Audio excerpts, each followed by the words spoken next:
Менин корко турган, жашыра турган эч нерсем жок. Уяла турган жумушту кылган жокмун.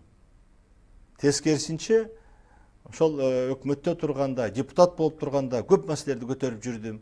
Өкмөттө иштеп жүрганда, министр болуп турганда, премьер болуп турганда көп маселелерди чечтим. Мен убагында айтсам мактанат детчи, азыр өзү чыгып атат мына жыштык боюнча. Мен эч качан айткан эмесмин. Ал менин түздөн түз ошол милдетим болчу. Өкмөт башында турганда ушу мамлекеттин байлыгын туура колдонуп, ошондон мамлекетке киреше түшүрүп, анын пайдасын алып келе турган болсун депчи.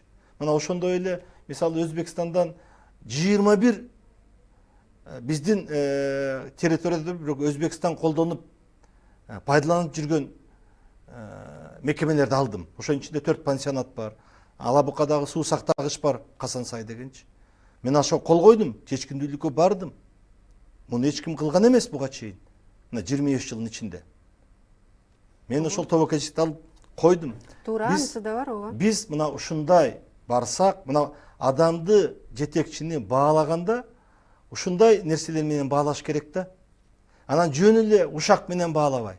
Бизде азыр эл эмнеге ишенет? Чындыкка ишенбейди, ушакка ишенет да. Бирөө айтып койсо базардан уктум, же жазып коюптур, жанагындай сары гезиттерде же азыр вирустук соцсеттерде жүрүп атпайбы, ошондойду айтып койду депчи.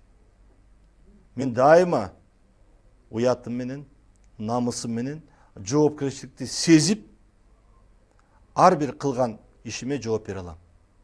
Уялбайм, анткени дайыма айтам мен. Барганда сезип туруп, жоопкерчилик сезип туруп кол койчумун.